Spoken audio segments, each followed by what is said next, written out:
They mocked the German Shepherd in front of his handler. But what he did next left everyone stunned. Before we dive into this story, let me know in the comments where you're watching from. It's always awesome to see how far our stories are reaching. The moon cast a faint glow over the cracked asphalt of Route 66, a forgotten road barely traveled by truckers and wandering souls.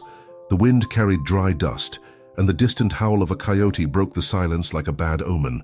In the middle of nowhere, an old rusty gas station with flickering lights clung stubbornly to existence. Agent Jack Carter, a man with a rugged face, a few days' stubble, and blue eyes that hid years of service, pulled his patrol car up to the main pump. Beside him, sitting with elegance and alertness in the passenger seat, was Rex, a striking German shepherd with dark fur and piercing eyes. His ears twitched at the slightest sound, his muscles tense, even at rest. "Just a quick stop, buddy," Jack said in a low voice, stepping out of the vehicle and giving Rex a light pat on the neck. "Stay sharp." Rex didn't bark or make any grand gestures. He just locked his gaze on the darkness, as if sensing something his human couldn't yet see. As Jack filled the tank, the roar of motorcycles shattered the quiet. 4 bikers roared in like speeding shadows, clad in leather jackets, tattoos, and an arrogance that seemed to drip from their tires. Their leader was unmistakable. Vince Malone, known as the Snake in criminal records. Tall with dirty blonde hair, grey eyes like cold steel, and a crooked smile that oozed contempt. "Look at this," Vince said, dismounting his bike with a thud of boots. "A lone cop? And his little dog?" The others laughed, circling like hyenas around prey. One of them, Cody Hayes, with a scruffy beard and a thick Texas drawl, took 2 steps toward the patrol car and tapped on the window. "Is that dog real or just a stuffed toy in a uniform?" Rex didn't move. His eyes tracked every motion, cold and steady. Cody, chuckling, tapped harder. "Come on, show us those teeth, tough guy." Jack, already walking back, raised his voice without losing his cool. "Step away from the vehicle." But Vince didn't back off. He locked eyes with Jack, treating it like a game, and stepped closer. "Or what? You gonna sick your star hound on us?" Jack took another step, now standing between the men and the car. "Last warning." Cody, in a reckless, stupid move, tried to open the door. It was unlocked. As he pulled the handle, Rex leaped. It happened in seconds. The dog shot through the air like a living arrow, and with calculated precision knocked Cody to the ground, pinning him with exact pressure on his shoulder. No harm done, but it was clear this wasn't just any dog. Silence fell. Vince's eyes widened. The others froze. Jack snapped his fingers. "Rex, release." The German shepherd obeyed instantly, stepping back with discipline. Cody, pale as a ghost, muttered, That dog ain't normal." Vince clenched his teeth, but something in his eyes said he wasn't done. Jack led Rex back to the patrol car, watching the gang's every move. "We'll see you around, officer," Vince said before hopping on his bike and speeding off, vanishing down the road like a shadow. Jack knew this wasn't over, and Rex knew it too. The sky over dusty plains burned in shades of orange and gold at dawn, but for Agent Jack Carter, the day was already growing dark. That video from the gas station, where his German Shepherd Rex pinned a biker with surgical precision, had spread like wildfire. The clip was shared by thousands, debated on forums, turned into memes, and featured on morning shows. Jack's face and Rex's cold eyes became a symbol of justice and a target for controversy. At the precinct, the air was thick.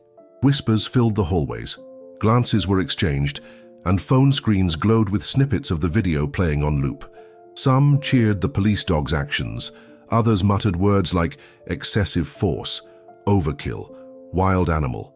Jack walked down the corridor, eyes straight ahead. He entered the office of Commander Harold Brooks, a gray-haired man of German descent with tired eyes and a stern face, seasoned by decisions that cut deep. "Sit down, Jack," Brooks ordered curtly. Jack took a seat in silence. Rex, staying close, sat beside the chair, still as a statue on guard. "You know what you've stirred up?" Brooks asked, sliding a tablet across the desk with the video paused on the screen. "You're a good agent, Carter, but this kind of attention, it's a minefield." "We did what we had to," Jack replied firmly. "My unit, my responsibility." Rex responded to a direct threat. "It's all by the book." Brooks sighed heavily, clasping his hands as if squeezing a dilemma between them. "I know that, but the folks out there," he pointed to the window, "they don't care about the book. They care about the show." He paused, locking eyes with Jack. And Vince Malone isn't just any crook. He's got connections. Politicians, judges, businessmen. They've covered for him before, and they'll do it again. Jack didn't respond. He glanced briefly at Rex, who was still scanning the room with canine focus. "There's pressure to suspend you," Brooks said finally. "But I'm not doing it, not yet. What you will do is keep a low profile. No patrols, no interviews, and keep that dog with you. There's something in his eyes that unsettles me and reassures me at the same time." Jack nodded silently. He knew what this meant. They were being sidelined, isolated, pulled from the fight while enemies grew in the shadows. That night, back at home, Jack stood in front of the bathroom mirror. He stared at his reflection, but what he saw was Rex lying by the doorway, alert to every sound, breathing steadily but never at rest. He picked up his phone and opened social media. Comments, threats, praise, edits. Amid it all, one image caught his eye. A photo of Vince smirking next to a local councilman. It was clear now. This wasn't just a roadside taunt. It was the start of a silent war, and Rex would be both shield and blade. Night fell like a heavy blanket over the dry fields around dusty plains. The faint lights of Jack Carter's rural home barely stood out from the main road. It was a simple wooden house with a front porch and screened windows. Once a sanctuary. Now, it felt like an exposed target. Rex rested by the front door. His body stretched across the wooden floor, but his eyes stayed open, tuned to every vibration in the air. His breathing was steady, but his ears flicked at the slightest whisper of wind. Jack was in the kitchen brewing coffee. The pot hissed softly, filling the room with a bitter, warm aroma. In his hand was a notebook where he scribbled ideas for pushing the investigation forward, even while suspended. On the wall beside him hung a frame with photos of him and Rex on past missions. Snowy mountains, industrial zones, border regions. Real missions, the real life. A sharp, metallic sound broke the calm. Something had been shoved against the mailbox. Rex sprang up as if powered by a coiled spring. In less than 2 seconds, he was at the door, growling low and deep. Jack set the mug down slowly. He walked to the entrance, flipped on the outdoor light, and opened the door cautiously. Rex stood in front of him, rigid but tense like a living shadow. In the mailbox was a thick envelope, stained with dark red liquid. Inside, a sheet of paper with letters cut from magazines, pasted like in old crime movies. "Even the most loyal dogs can be put down." Jack's jaw tightened, his fist clenched. Something inside him ignited, a spark he'd long tried to keep buried. Rex let out a low growl and stared into the field, where, in the distance, 2 lights flickered in the dark. Motorcycle headlights. "We're surrounded," Jack murmured. He killed the house lights fast. Crouching beside Rex, he pulled a short-barreled shotgun from the closet and slipped on a bulletproof vest. His heart beat with trained calm, but every second felt heavy as lead. The bikes didn't come closer. They stayed at a safe distance, visible only as glowing dots in the night. A show of power, a clear message. "We know where you live." Rex barked fiercely, spotting a shadow in the bushes. Jack aimed, but the figure fled before he could identify it. "They're trying to bait us, old friend," Jack whispered, stroking Rex's back. "But we're not falling for it." After checking the entire perimeter, Jack set up night vision cameras and motion sensors. He placed Rex to sleep by the front door and stayed on the couch, shotgun across his lap, eyes wide open. The next morning, reviewing the footage, he spotted a slim silhouette by the mailbox. It wasn't Vince, it was a young guy, someone who looked nervous. A forced messenger, an infiltrator. The face was blurry, but something about his walk felt familiar. The war was no longer a rumor. It had crossed the line. Morning in dusty plains dawned cold and grey, with thick clouds blocking the sun. The wind whistled steadily, as if carrying secrets from the night before. At home, Jack Carter stared at the security camera footage on his monitor, brow furrowed. He scrubbed through frame by frame, searching for more than a face. He was hunting a connection. Rex, lying beside him, kept his eyes on the images. The German Shepherd was restless, ears perked, as if he too was trying to unravel the unseen. Jack paused the video. At the exact second, a slim figure left the envelope in the mailbox. The kid wore a dark cap, a grey hoodie, and walked hunched, like he was trying to vanish into his own shadow. "That walk," Jack muttered. Then it clicked. During his visits to the gas station where the trouble started, there was a quiet kid who worked cleaning pumps and stocking shelves. A young guy named Ethan Parker, barely 20, pale-faced with straw blonde hair and eyes that always dodged contact. He seemed insignificant, but what if he wasn't? Jack didn't waste time. He loaded Rex into the patrol car and headed for the gas station, the same one where it all began. In the morning light, the place was empty as an abandoned church. Only an elderly woman filled her tank, and a worker swept the entrance lazily. The owner, an older man with a sun-weathered face named Hank Sullivan, stepped out when he saw the patrol car.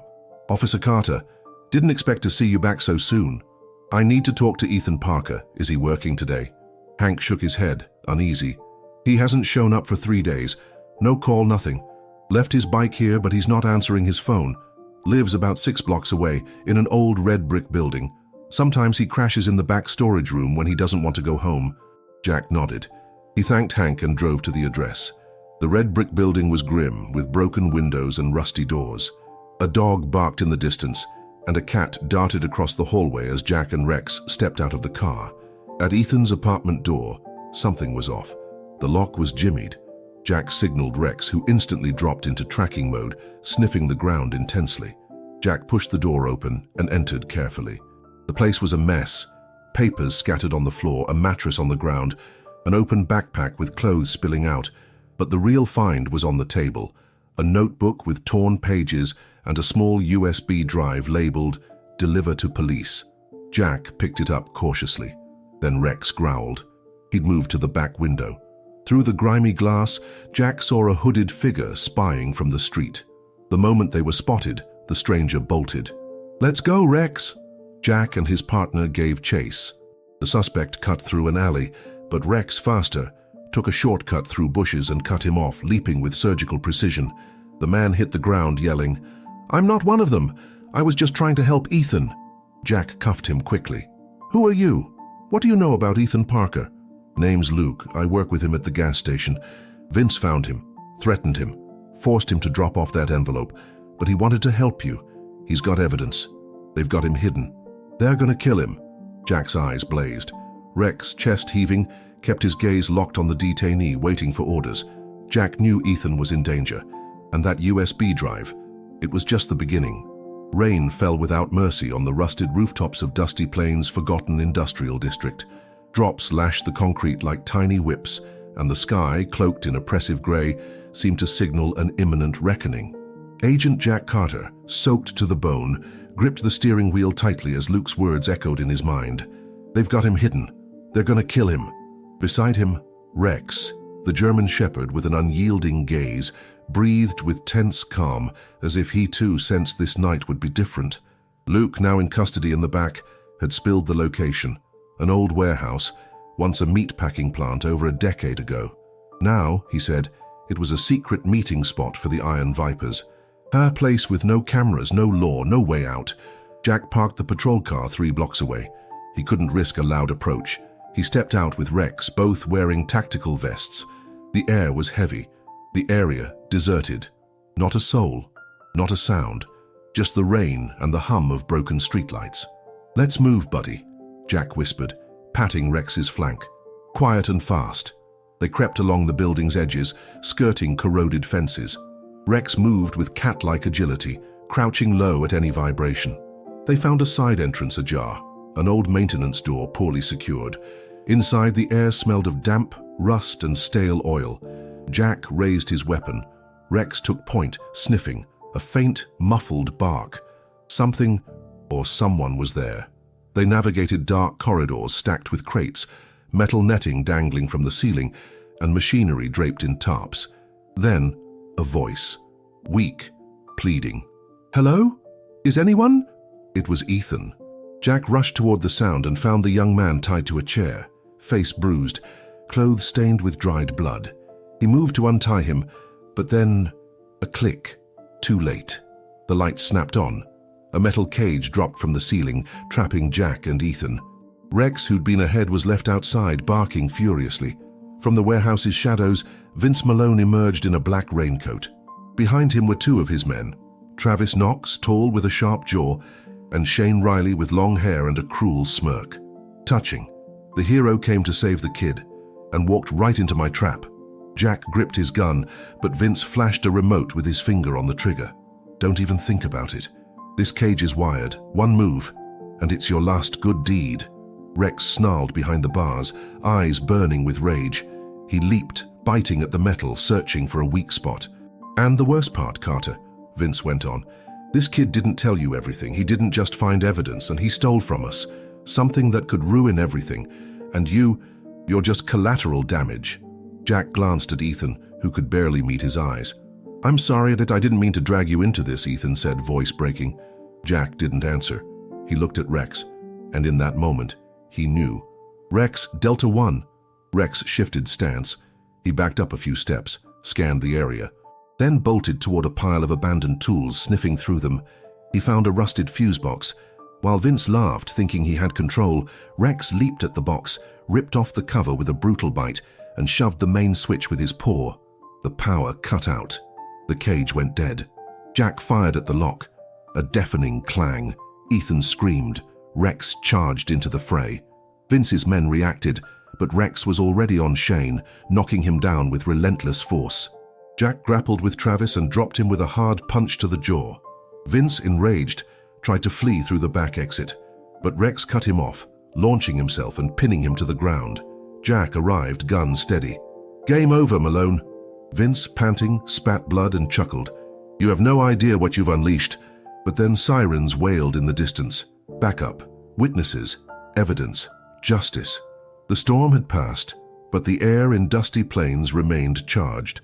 The old warehouse was now cordoned off with patrol cars, yellow tape and forensic teams. Jack Carter watched the building from a distance, his uniform caked with mud and dried blood. Beside him, Rex, also dirty and weary but still steady, breathed evenly, eyes alert.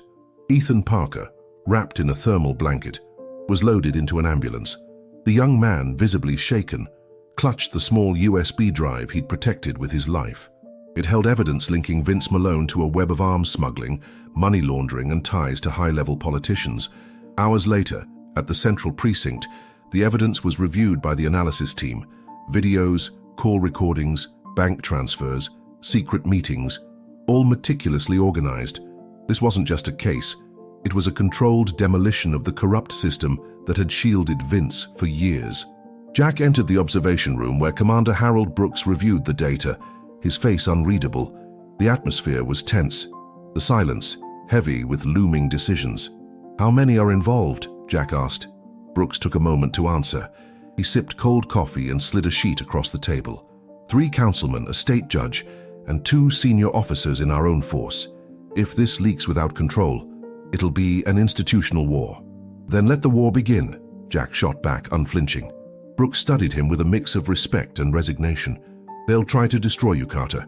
They'll want you silenced, but it's not just your life anymore. It's that dog's too. Rex, lying at his partner's feet, raised his head at his name. His deep, gleaming eyes showed no fear. They showed resolve. 2 days later, Vince Malone's trial began. The courtroom was packed.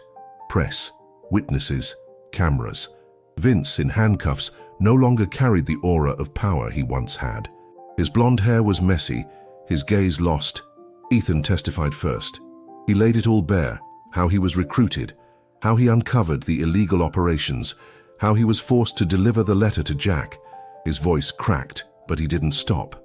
Each word hit like a hammer. Then it was Jack's turn. His testimony was steady, precise.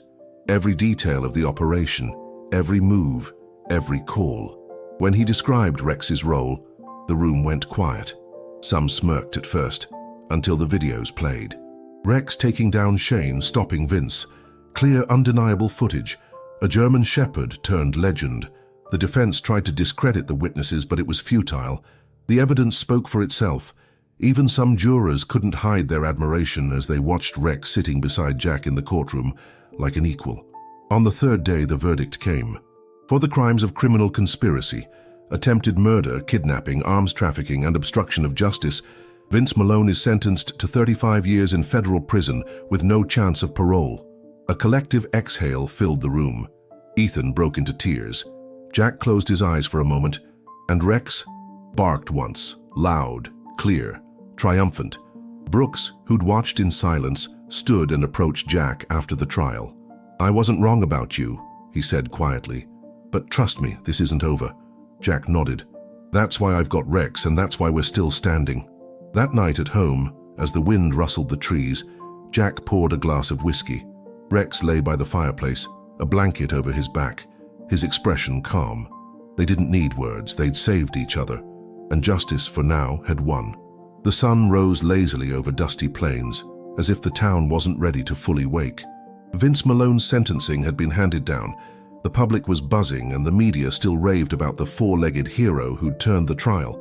But while many celebrated, others regrouped. In a forgotten corner of the map, an old refinery, shuttered for years, was alive with activity. Armed men unloaded crates with care. Among them, Shane Riley, still nursing a sling from his clash with Rex, moved with a mix of pain and bottled rage. "Malone may be locked up, but his cause lives on," Shane growled to the others. "And now we're coming for the dog. That damn animal became a symbol. We're gonna bury it with its owner." The news reached Jack Carter in the most unexpected way. An anonymous call at 3 in the morning, a distorted voice. "They're coming for Rex, not you, him. Watch the training park." And they hung up. Jack shot out of bed, flipped on the lights, and saw Rex asleep on his padded bed by the fireplace. He stirred instantly, sensing his partner's tension, as if he'd heard the call too. "They want to split us, old friend," Jack whispered, stroking his fur. "But they don't know who they're messing with." Hours later, Jack drove to the Dusty Plains K9 Training Center, a complex where Rex had trained for years and where other K9 units now prepared for duty. It was supposed to be a safe place, or so he thought. Something was wrong.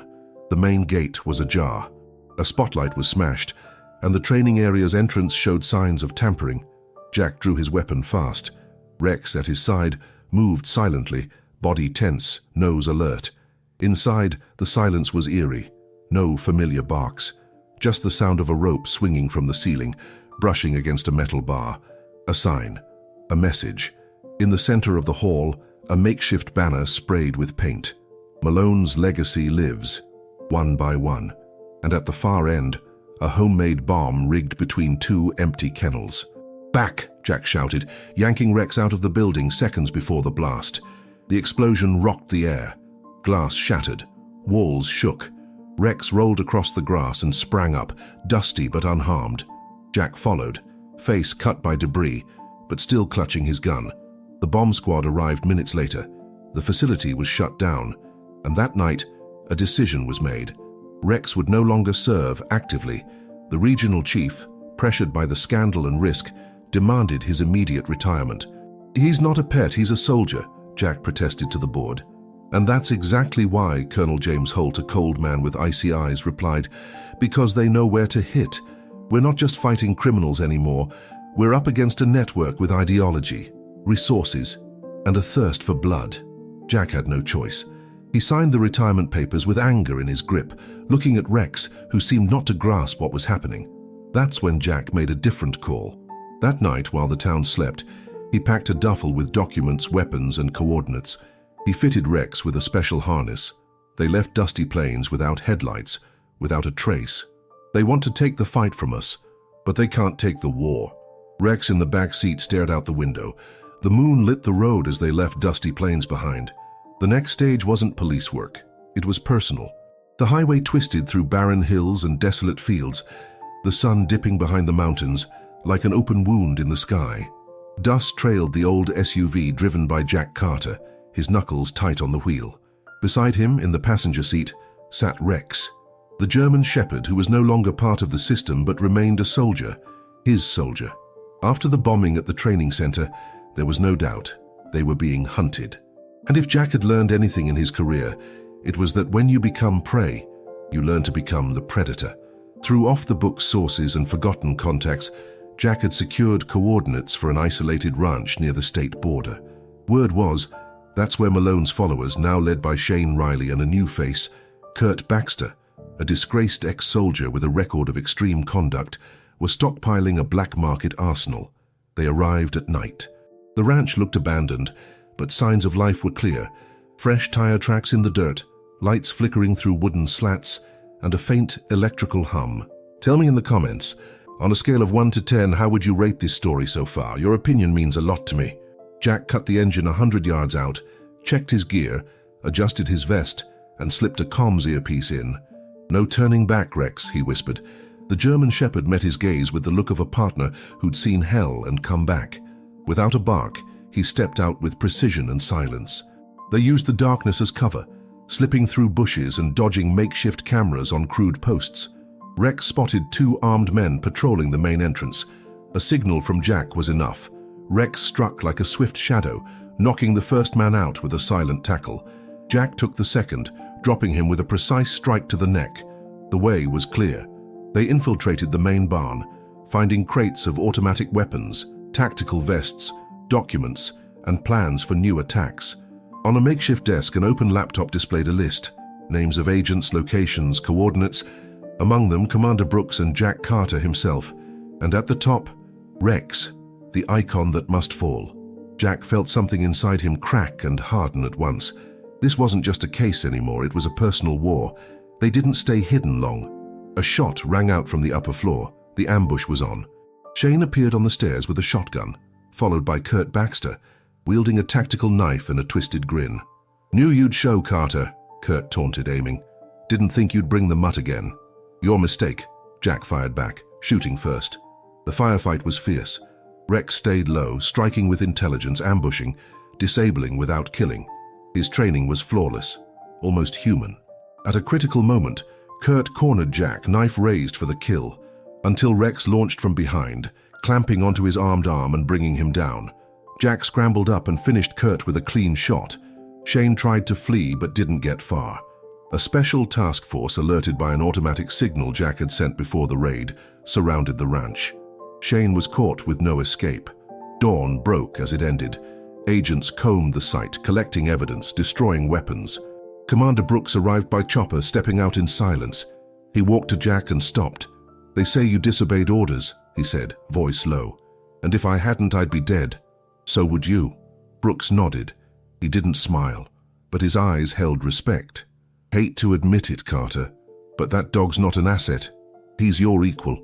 Jack looked down at Rex, sitting with dignity despite a slight leg wound. He didn't whimper. He just waited. "He won't be your shadow anymore," Brooks said, handing over an envelope. "As of today, Rex is an honorary officer. And you're reinstated, on your terms." Jack didn't answer. He took a deep breath and reached for Rex, who nudged his hand with his nose. Hours later, back home, Jack opened the door. Sunlight poured through the windows. Rex climbed onto the couch and flopped down, letting out a long sigh. They weren't fugitives anymore. They were legend. 6 months have passed since the ranch operation, but in Dusty Plains, Rex's name was still spoken with reverence in precinct hallways, on TV shows, and even in schools, where kids begged for stories about the dog who saved the town. Jack Carter, reinstated but now with full autonomy, quit regular shifts. He stopped patrolling streets or following orders blindly. He became a tactical advisor for special cases and a mentor for new K9 units. He led quietly, running a training program for agents who, like him, believed in loyalty over bureaucracy.